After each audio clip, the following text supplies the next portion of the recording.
Hello, everyone, and welcome back to another episode of Coffee with Convery, where we bring you conversations with trailblazers shaping the future of work, education, and leadership. Today, I'm thrilled to welcome someone whose name is synonymous with impact in the cybersecurity world, Heather Ricciuto. With over 35 years at IBM, Heather is not only a seasoned technology and project manager expert, but also a tireless advocate for closing the cybersecurity gender gap.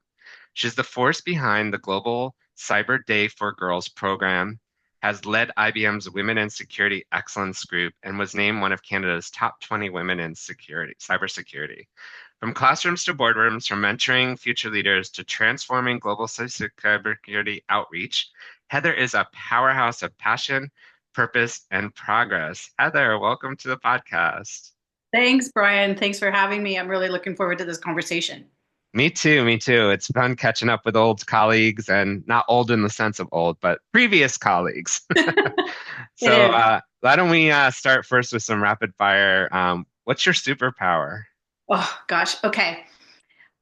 I would have to go with sharing my passion for learning with others and helping them grow into the people they truly want to be, and sometimes helping them find potential within them that they couldn't see themselves.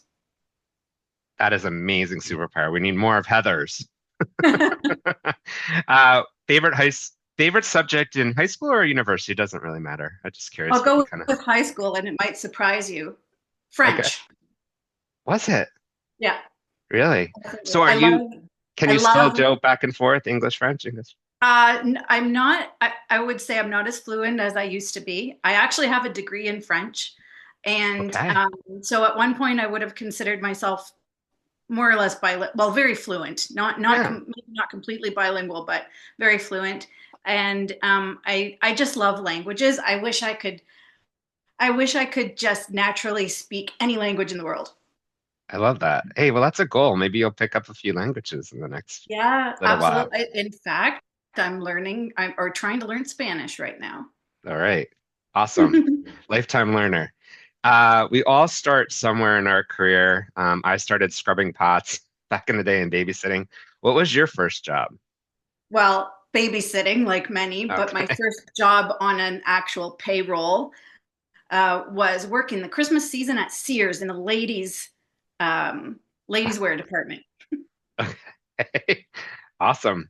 Um, if you had to describe yourself in one word, what would you choose? Passionate. Passionate. I love that. All right, let's jump in into your background. It's so amazing all the things you've done throughout your career. It's super inspiring, and I know our audience wants to learn more about of like where did it all start? How did it all come together? So you obviously had built an incredible career at IBM spanning more than a few decades. Can you take us back to the beginning and what sparked your interest in tech? And then how did your career unfold from there? Okay, so interesting story, or at least I think it's interesting. Some people might say it's boring, but um, back in eighth grade, if you can believe it or not, I remember my homeroom teacher when we were planning. I don't know if you had to do this, but in eighth grade, you had to choose your subjects for grade 9 before you started high school, right? Okay. And so we were going through that process, and she asked us all, "What do you want to be when you grow up?" The dreaded question. And all my classmates stood up and said typical things like engineer, doctor, lawyer, dentist, teacher.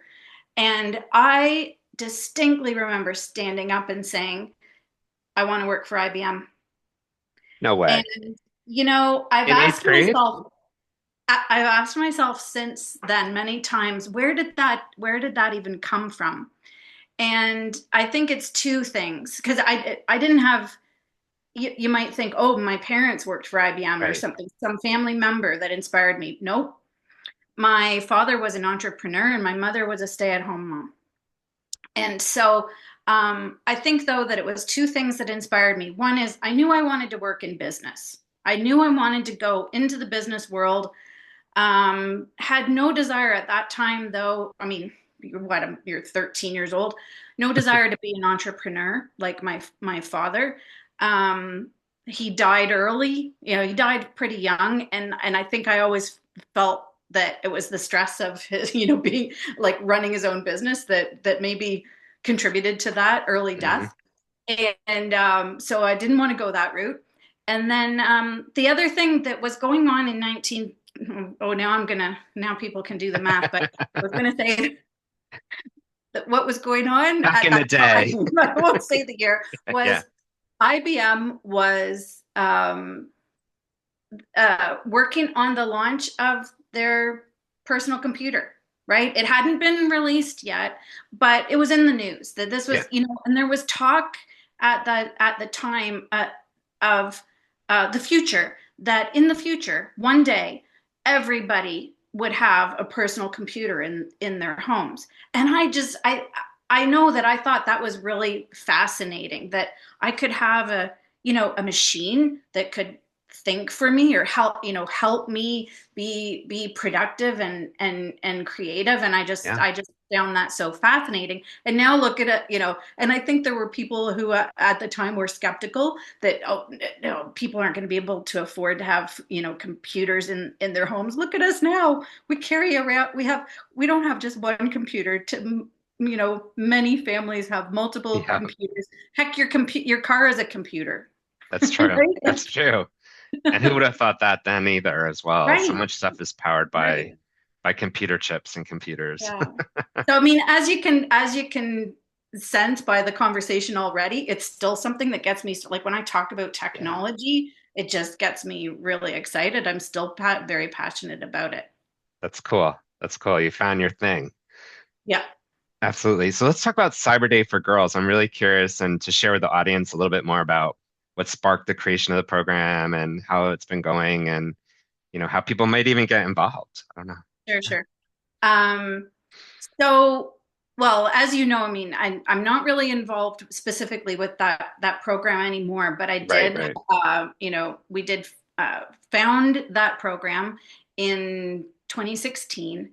And what happened was it really was sparked by not just a talent gap in cybersecurity, but a gender gap.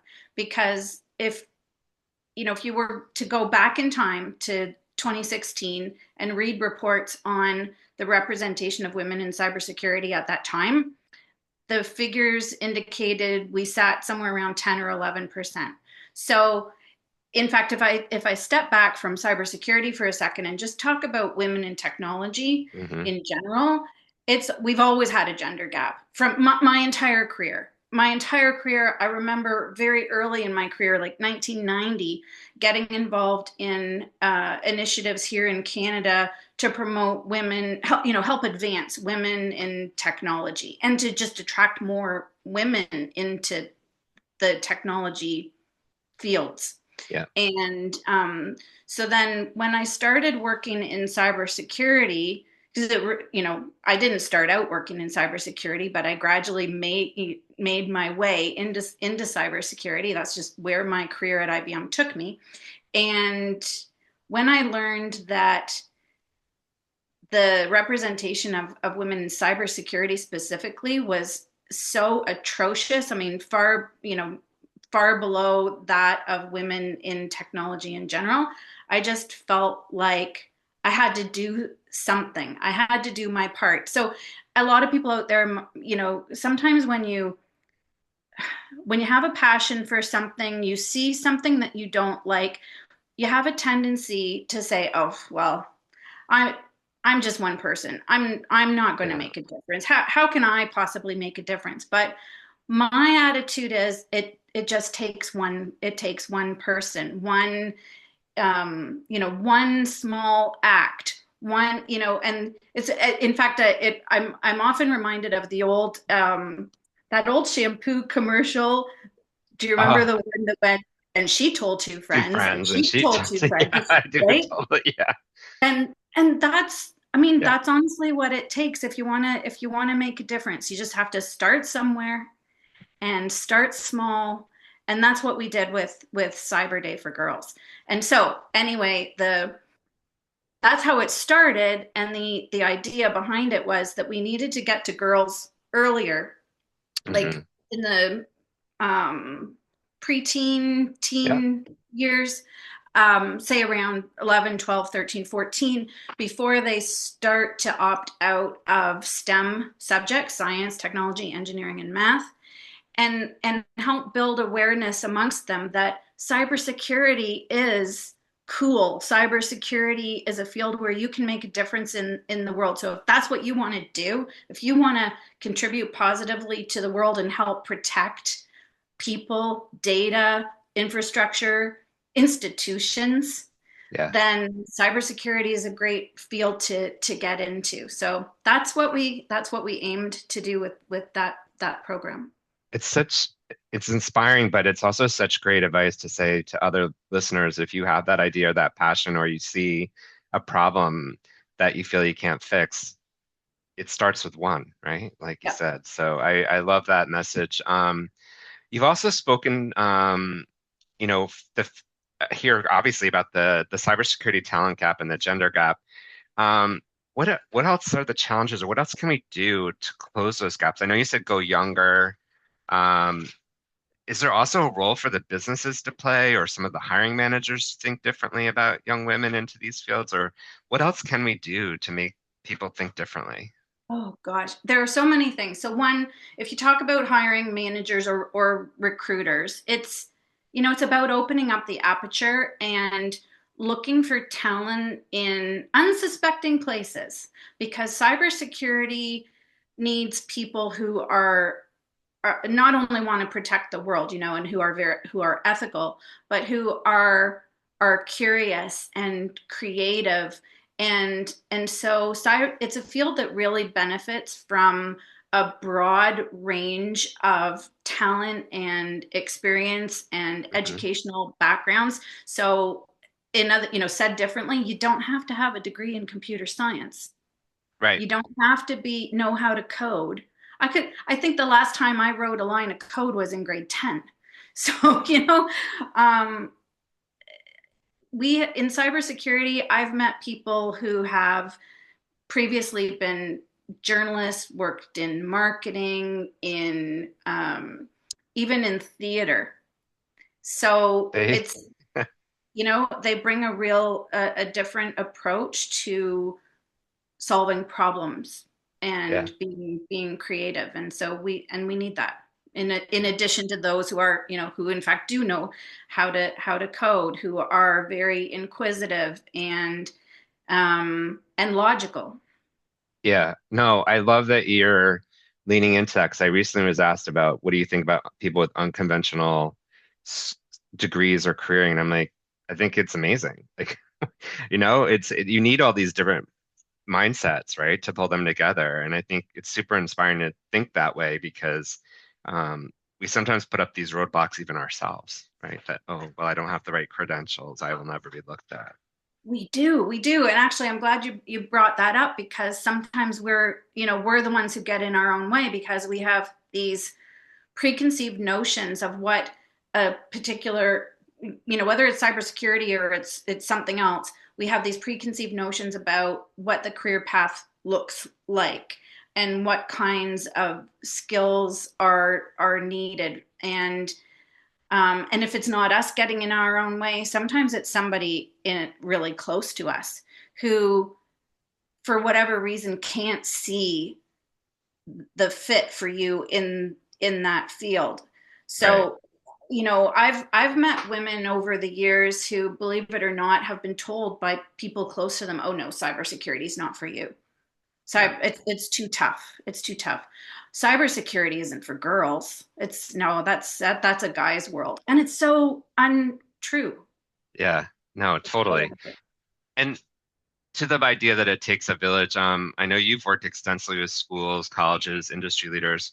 What role do you think educators and companies should play together in preparing young people for tech in general as well as cybersecurity? Right. Okay. So I'll start with academic institutions. So one thing that I'm a big advocate for is engaging people with industry experience in the educational process. So, for example, I teach part time at Durham College. I teach in two different two different programs. One is in project management, and the other is in fact in a computer science stream where I teach students IT career essentials. So Awesome. all about the power skills that are required to succeed in technology alongside the technical skills. And so I think engaging people like me with industry experience in the teaching process is really crucial because it helps students to see what they can be, right? So I not agree. discounting those who have completely gone with an academic stream, right? Knew that they set out, wanted to go into teaching. That's what they studied. They, went straight from university to being educators. Need those people too. I think the mix makes for a strong educational system. 100%. And I think especially now with post-secondary and all the different challenges they're facing, I think leaning into those industry experts to come in, even as guest lecturers or into the classroom or whatever, you can see the students pipe up, like get excited about hearing that side of it, right? Beyond just the academics. So I agree. Absolutely. And in fact, I've done a lot of that Yep. and myself, and I've served on program advisory committees. That's another place where industry experts can really add value. And then now that I am teaching, I too have invited colleagues into the classroom to speak to my students. Yeah, because I think of our colleagues too, and they're always saying, I want to give back, I want to do something, but they don't necessarily think to this degree, like, oh, maybe I should reach out to my university or college, or maybe I should, the school's down the street from me, maybe I should see if they need somebody to come in and talk, right? Like that's Right. a key value add big time. So I'm glad we discussed that today. Um, Also, awards, volunteer excellence, your work has been widely recognized. What acknowledgments has been, I guess, meant the most to you and why? That's a tough one because they're all I'm grateful for all of them. Yeah. But if I had to choose one, I think I would have to say it's the IBM CEO Volunteer Excellence Award because I really viewed that as a testament to all the giving back that I have done over throughout my career. I often describe myself as a serial volunteer. I have volunteered since I was 14 years old. And that goes back to, when you asked me what's one word you would use to describe yourself, and I said passionate. That's Yeah. I've always been passionate about giving back. It's just in my DNA. Yeah. And in fact, I sometimes say I can't help myself. I can't help myself that from getting involved Yeah. wherever I see a need. And so yeah, that would have to be the Stands one out. I'm most proud of. And that a big contribution to earning that award was the creation of the Cyber Day for Girls Yeah. program and Oh, the absolutely. hours that I spent on the creation and delivering the program myself in person at many locations throughout North America. Absolutely. So we have a pretty large audience listening today from all different backgrounds and walks of life, but I want to focus a little bit more back on the young women and girls who might be interested in STEM but unsure where to start. I know this is kind of a wide question because depending on where they are in their journey, but what advice would you give them to think about if they're interested in starting in STEM or getting involved in STEM? I, you know, at the risk of sounding cliche, I often say just start somewhere. Yeah. Ask questions, be curious. Don't be afraid to ask questions of anybody that whether it's a teacher, it's a family member, it's a neighbor. Ask them about what they do. Um, Learn as much as you possibly can. Do your own research and Okay. get there are if for real young kids, I would also try to appeal to their parents to get them involved in learning opportunities. outside of school, whether that's joining robotics clubs or going to some kind of a STEM camp in the summer. You just, you never know what might inspire your child to pursue a newfound passion. 100%. It's funny because as you were saying robotic, I was thinking about there's so many robotic camps out there. We're like on this thing in my Yeah. head, and you said it. I was like, yeah. And I think that's to your point, do the research, figure out what's out there that you could jump into because there's a lot of stuff out there. I've seen tons of things happening, right, for that space. Talking a little bit about human-centered leadership and really understanding, I think you used the word power skills and how those also fit into, technology at the core. How important do you think that is as people start to look at bridging into the industry and understanding like how it comes together with those power human skills. Yeah. I For me, I think human-centered leadership, not just in general, in any Yeah, field, not just in any field. cybersecurity, not just technology, it's about putting others first. So in my mind, I equate it to servant leadership. I Love think that. it's about being in service to others, having empathy, helping other people learn and grow, which we've been talking about a lot here today. Being a mentor, being a coach, helping others see the potential in them that they can't see, helping them remove obstacles to get to where they want or need to be.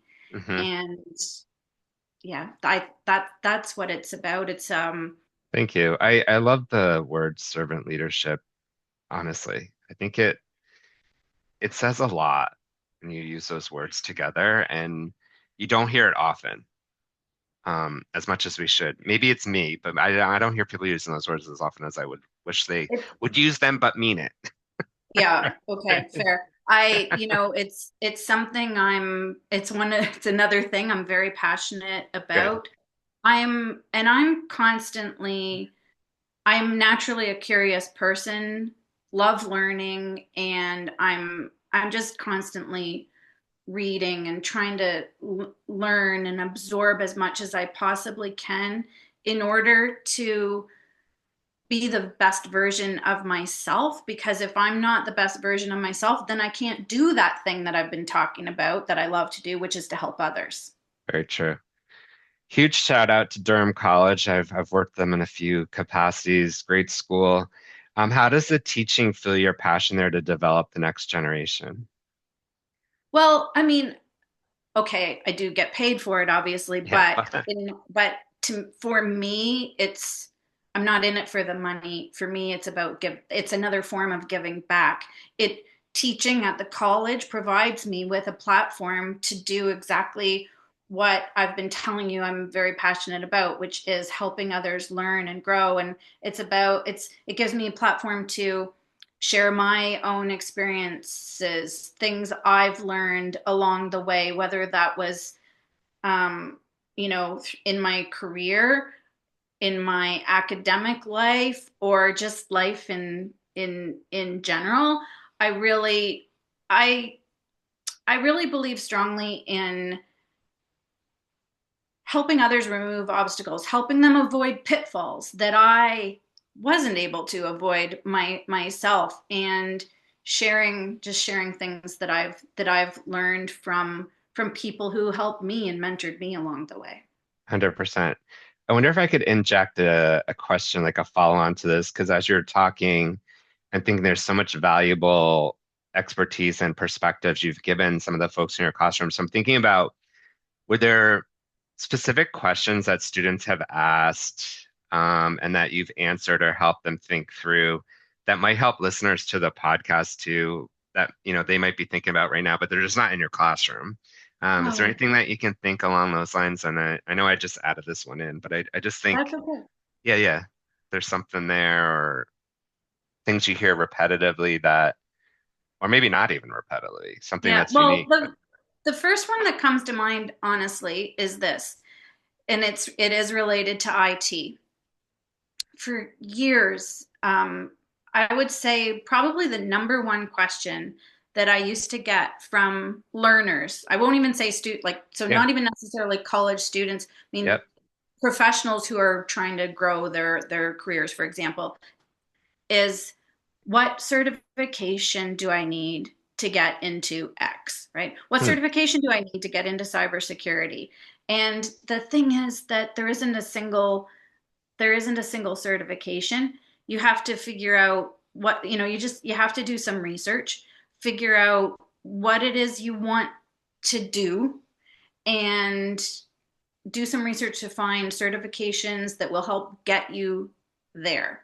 And generally I will say that you can't go wrong with whatever you choose, because every certification is a formal recognition of your ability to learn, and it's a formal recognition of your skills, and it's just one of many things that can help differentiate you from the rest of the pack, help get you a foot in the door, help get you an interview, and then once you're hired, then that's your time, or your opportunity to be able to demonstrate how you can actually apply those skills.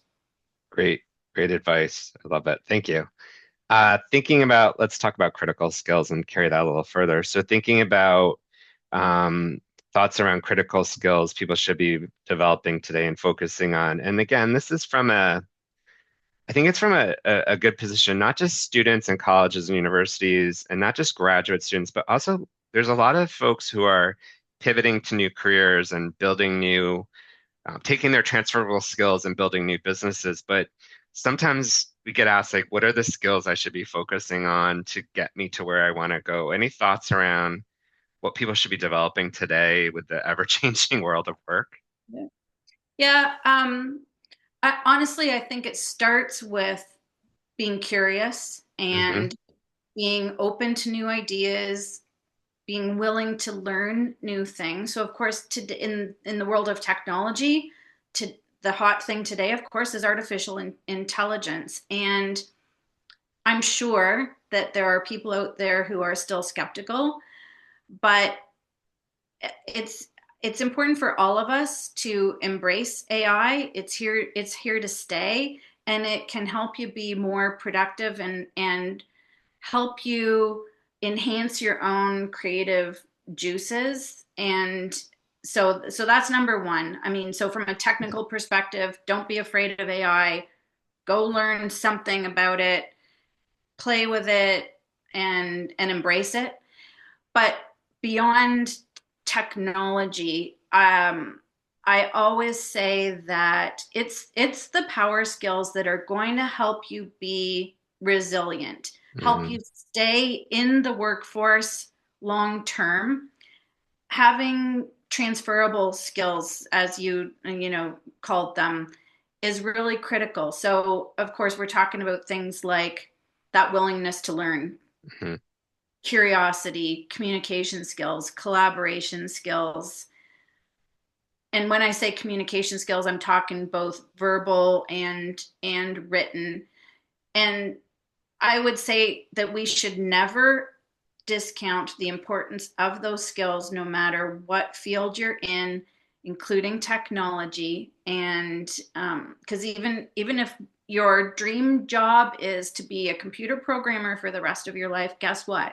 You still need strong communication skills, both Yeah. written and verbal. Totally, totally. Yeah, thank you and I also love the use of power skills that you're using because when I hear the word soft skills, I'm always cringy a bit. And then I say human skills, power skills, those are because they're really, even the use of soft, it's like, I just find that power skills really highlights it better in the world of what you're thinking. Yeah. Right. And well, if we go back to the beginning of our conversation, you asked me, what's your superpower? And did I answer with some kind of very, concrete or hard skill, like the ability to code? Yeah. Not that I have that ability, but no, my answer was related to coaching, really. Yeah. I didn't Yeah. use that word, but it Yeah. was related to coaching Helping others. others. Yeah. And that's that's a power skill, right? It is. It totally is. And it's what grows and pulls the next generation and others around us forward. So, It's what um, can, those are the skills that can help you be resilient. When you lose a job, you pick yourself up, dust yourself off, sometimes even reinvent yourself.